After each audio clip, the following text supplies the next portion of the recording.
everybody, my name is Letiredd, content creator over on Twitch, and today we're reacting to another Star Citizen video, Behind the Ships Kruger L21 Wolf. So, I think this is the latest ship we'll be getting in the verse here pretty soon. Typically, they release these a week or two before the ship actually gets released, and it doesn't really look like right now that we're going to get 4.3 into live this week, but perhaps the next. So let's go ahead and check out this new Kruger 21, L21, sorry, and see what it looks like. All right, everybody, let's talk about Behind the Ships Kruger L21 Wolf.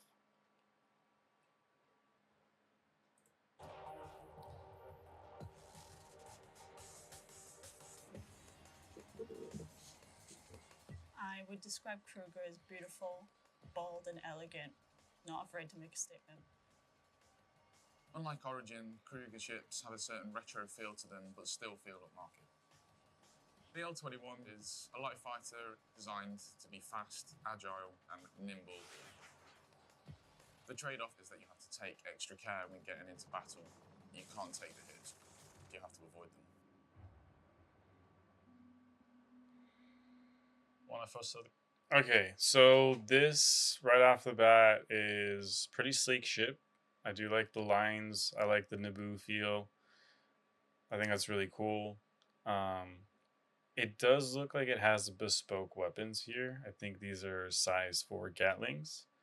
So for a light fighter, it has, it can pack a punch, but I'm curious. I just don't think we'll be able to swap these out. The concept, I thought this is really amazing and I can't wait to work on it. It looks also very challenging because of the swooping shapes on the difficult surfaces. Instead of kind of having layered surfaces like a lot of other Star Citizen ships have, the surfaces are very clean, very smooth. The direction for the ship was to make it sleek, aerodynamic, and aggressive. The exterior of the ship. Okay, this though, why does it have a bottom fin? Is this really necessary? Because here's what I think is a low flyer. I'm going to break that off the first time we go low flying, within the first 30 seconds. That thing's gone. Gone. Ship has the silhouette of a Spitfire, but it looks a lot more resto modern and futuristic. We definitely looked at a lot of World War II aircraft, and that's kind of where the influence came from. The fin though, I mean, it would look so much better. Just get rid of this thing. What is this? I'm gonna break that off. I'm do it on purpose every time I fly it. The tail is shorter, so it has this very aggressive nose pointing upward stance when it's landed. It kind of feels like an animal waiting to pounce. And that's why she's called the wolf.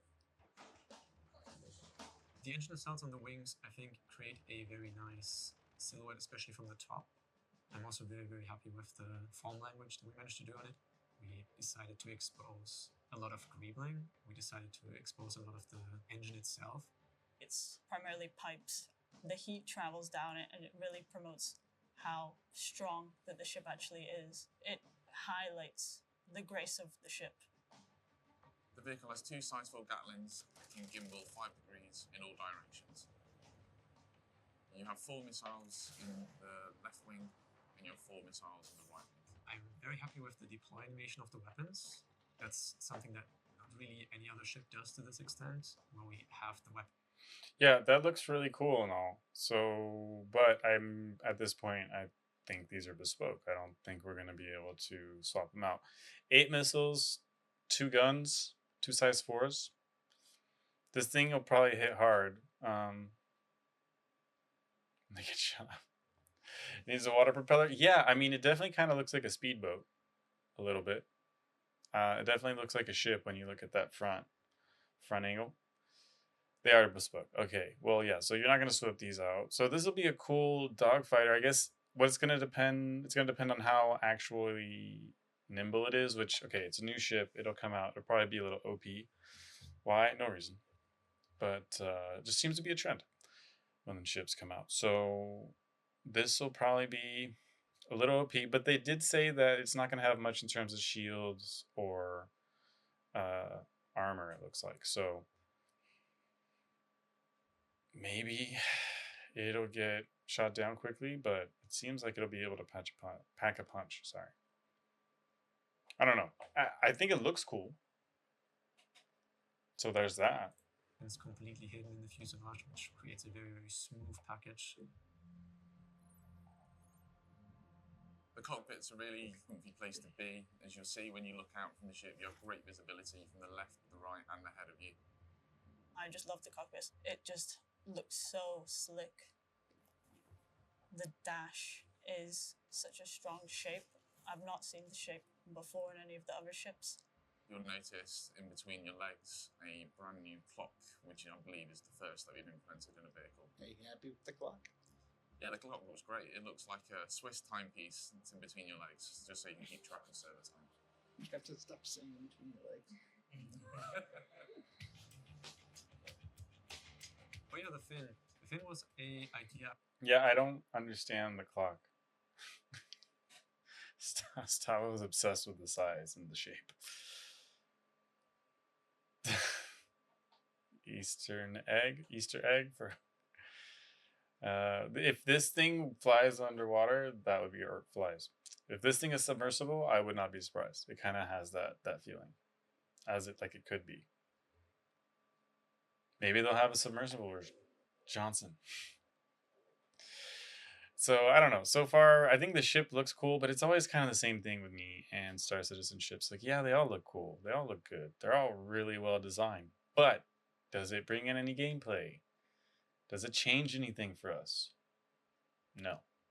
I kind of had when I noticed from certain angles, especially the nose. Okay, I like this. This phallus. It's very nice. I like this shape, but I'm curious how much they're going to sell it for, actually. Does anybody know if this is priced on the store yet? Kind of had some shapes reminiscent of a boat. So I was kind of thinking, might be interesting to add something like a keel, also just to make the silhouette a bit more interesting, especially when looked at from the side. And it's also, once again, something that I don't really think any other ship at this point has, and it just adds to there being a... Yeah, I mean, can we have an option to remove the fin, please? Just, I don't like it. transition from landed mode to flight mode. This vehicle is for somebody who wants a nice, sleek, elegant design.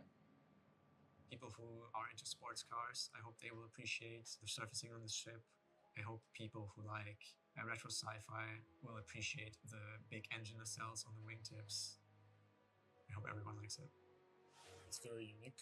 There's currently no other ship that looks like it. Is it your favorite ship you've worked on so far? Yes, it's my favorite ship. I love the ship. It gave me a lot of headache, but I think the team that I worked with was really cool, and I think the ship turned out really epic, and I think you should fly it.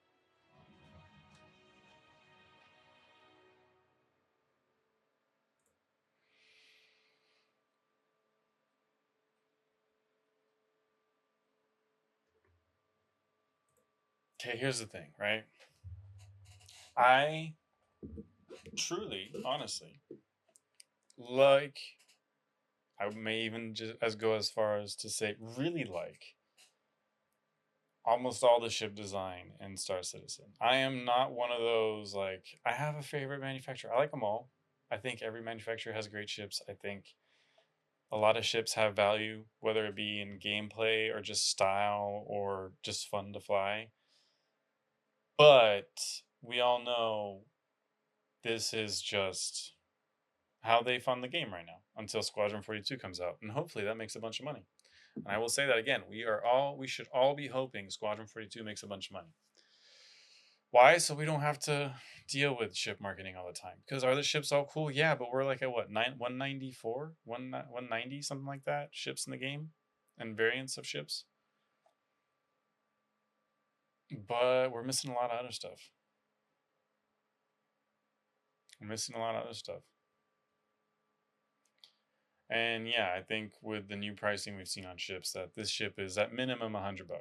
Because what? The Arrow is 70? The Gladius is 90? This is probably going to be 100 or 120. I could see 120. 120 sounds pretty reasonable for a light fighter. No, it's not. It's not reasonable for a light fighter. Let me take that back. No price is reasonable, but they're going to probably price the JPEG at 120. Is where I think it'll land.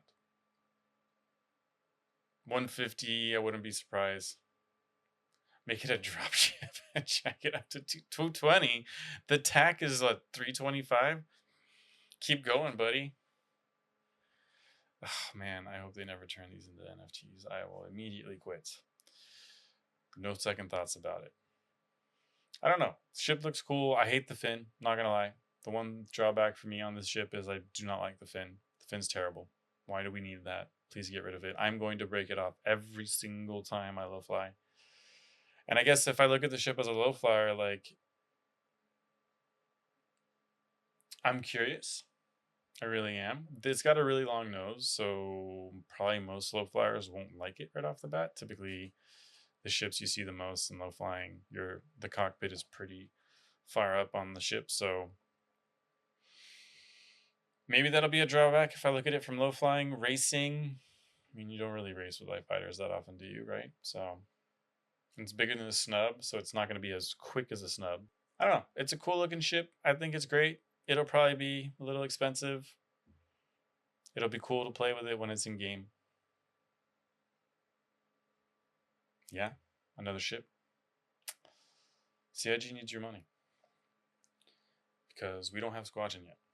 And yeah, I'm trying to prepare a podcast on this year's SitCon and then another one to talk about Squadron. So stay tuned for that as well. But yeah, thanks for watching, everybody. Hope you enjoyed.